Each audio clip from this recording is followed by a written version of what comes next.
여러분 안녕하십니까? 윤석열 대통령의 지지율이 취임 이래 최저로 떨어졌다고 합니다. 윤 대통령 지지율은 취임 6개월까지는 52%에 달했습니다. 하지만 미국 순방 발언 논란과 입학 연령 하향 조정 등의 여파로 절반으로 떨어졌습니다. 그러다가 화물연대 집단 운송 거부 사태를 수습하면서 30% 상승했지만 이번 총선 이후 다시 20%대로 추락한 것입니다. 역대 대통령과 비교해도 취임 이념 평가는 매우 낮습니다. 우리가 이 문제를 쉬쉬할 게 아니라 인정할 것은 인정하고 대책을 세워야 하겠습니다.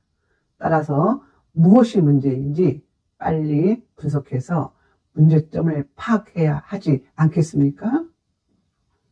윤석열 대통령은 처음 취임사에서 자유와 연대를 국정 운영의 큰 틀로 삼았습니다. 그리고 이번 2주년 기자회견에서도 자유라는 단어를 가장 많이 언급했습니다. 자유는 물론 인류에게 가장 중요한 화두가 맞습니다. 유엔에서도 자유를 제1세대 인권으로 규정하고 있는데요. 자유는 천부적 인간의 권리이기 때문입니다. 그리고 지금은 혼자서는 살아갈 수 없는 시대입니다. 따라서 국가가 연대하지 않으면 안 되는 시대입니다. 그래서 세계는 하나의 틀 안에서 공동의 가치를 가지고 연대하며 살아갈 수밖에 없는 구조입니다.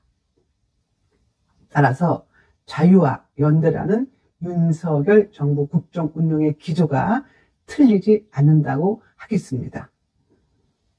하지만 문제는 방향은 맞는데 왜 국민이 느끼는 체감지수가 낮냐는 점입니다. 이것은 운영 방식의 차이 때문입니다. 자유라는 화두를 이념으로 접근하다 보니 그냥 뻔한 상징적 발언으로밖에 들리지 않는 것입니다.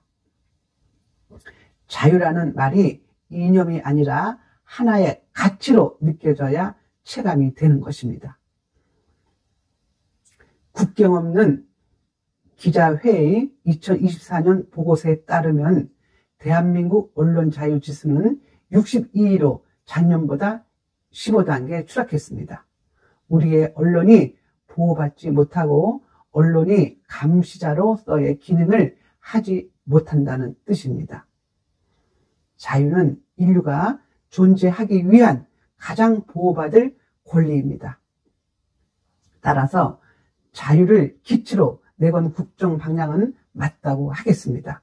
하지만 자유가 이념이나 상징성이 되지 않으려면 현실 안으로 들어와야 하는 것입니다. 윤석열 정부가 자유민주주의를 발전시킨 정부로 자리매김되려면 자유의 가치를 극대화해야 합니다. 경제, 사회, 문화 등 모든 면에서 외연의 확장이 있어야 하는 것입니다. 다시 말해 K-팝 하면 세계가 다 아는 것처럼 자유를 가치로 내걸면서 피부로 느껴지도록 K-콘텐츠, K-반도체, K-방산, K-컬처 등을 표방하고 이것이 실현될 수 있도록 뒷받침하는 것입니다. 지금까지 자유라는 이념은 맞았지만 가치의 극대화로 발전하지 못한 점이 아쉽다고 하겠습니다. 이제 이런 부분을 보완해서 윤석열 정부의 브랜드를 만들어 가기 바랍니다. 이것이 앞으로 보수 우파가 살아남을 수 있는 전략이 되지 않겠습니까? 지금까지 김선혜의 직원 직설이었습니다. 감사합니다.